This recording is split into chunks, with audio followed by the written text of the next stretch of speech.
반갑습니다.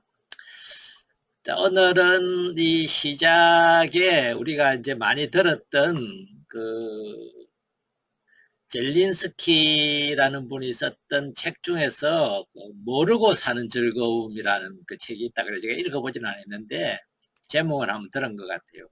이 책에 나오는 글 중에서 쓸데없는 걱정을, 우리가 참 쓸데없는 걱정을 많이 하죠. 그죠? 우리 주제가 걱정, 불안, 이 주제인데 사실 불안할 이유가 없는데도 불구하고 불안하고, 걱정 안 해도 되는데도 불구하고 걱정하고, 예. 그래서 걱정과 불안이 팔자련이 하고 그냥 또 받아들이고 함께 가는 것도 또 하나의 뭐라 그럴까요? 또 사는 방법이겠죠. 그죠?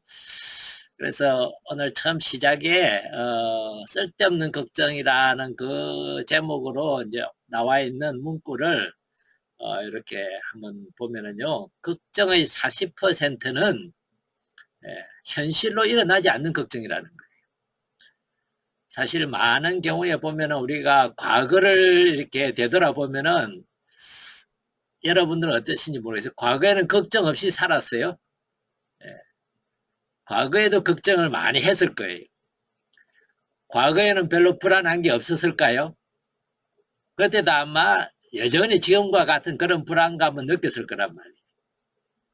단지 우리가 잊어버렸고 기억을 못하고 있을 뿐이지, 우리의 걱정이나 불안은 그때나 지금이나 아마 비슷했지만은 그래도 어떻게 했어요? 걱정하고 있는 일이 실제로 안 일어난 경우가 더 많거나, 걱정하면서도 결과적으로는 내가 걱정 안 해도 될 뻔한 걸 걱정했던 그런 경험도 아마 있을 거고요. 불안해했지만은 일이 잘 해결되고 결국은 다 극복하고 다 이겨나오고 헤쳐나오고 그랬던 경험들도 있기 때문에, 어쩌면 그런 경험이 전부이기 때문에 지금까지 아무 문제 없이 살고 있는 것 같아요. 아마 이번에 지금 걱정이나 불안이 있다 하더라도 한 5년 몇 년 지나고 나면은요, 그때 쓸데없는 걱정하고 쓸데없이 불안했구나 하는 걸 똑같이 아마 경험하게 될 거예요. 그래서 어쩌면은 불안이, 걱정이, 팔자련이 하고 그렇게 살아야죠. 그죠? 근데 걱정의 30%는 이미 일어난 것에 대한 거라는 거예요. 그리고 걱정의 22%는 아주 사소한 거래요. 안 해도 될 거. 예. 걱정하는 재미로 사는 거죠, 그러면은.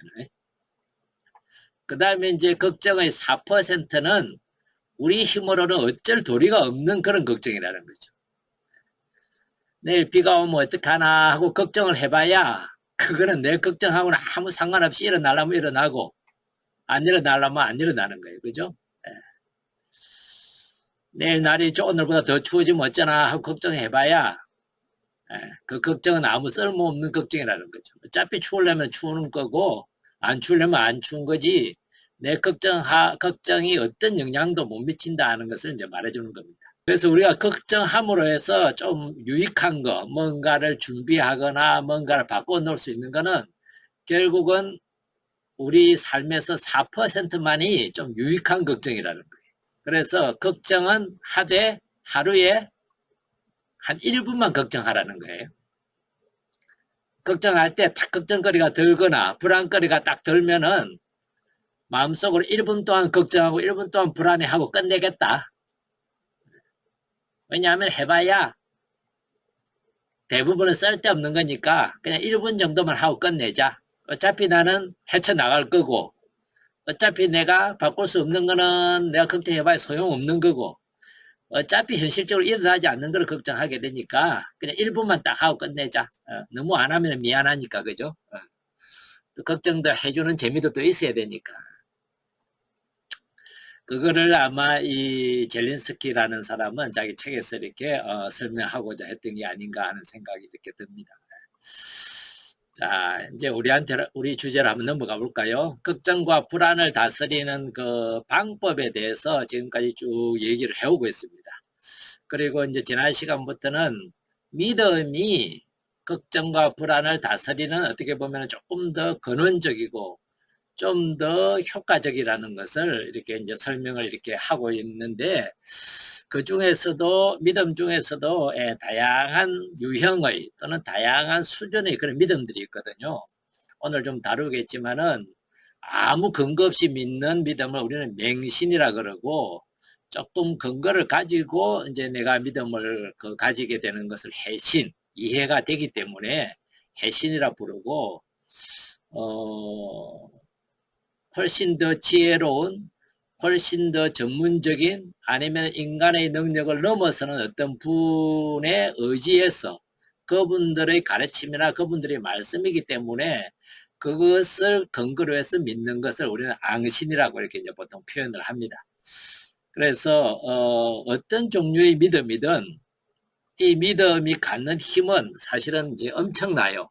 그것을 제가 지난번에 이 불안을 다스릴 때 결국은 믿음의 힘이 그 불안이나 걱정이나 두려움을 다스릴 수 있는 힘이라고 말씀을 드리면서 이제 사냥꾼이 가지고 있는 그 믿음, 멧돼지 사냥을 하는 그 사냥꾼의 믿음에 대해서 이 정도 멧돼지 이 정도는 우습지 하고 그냥 한 손에 그냥 씨름을 해가 넘어뜨려 가지고 딱 메고 가는 이런 것은 기본적으로 믿음의 내용을 어떤 내용이라고 말씀을 드렸냐면 자신감, 자기 자신에 대한 믿음이죠. 그죠?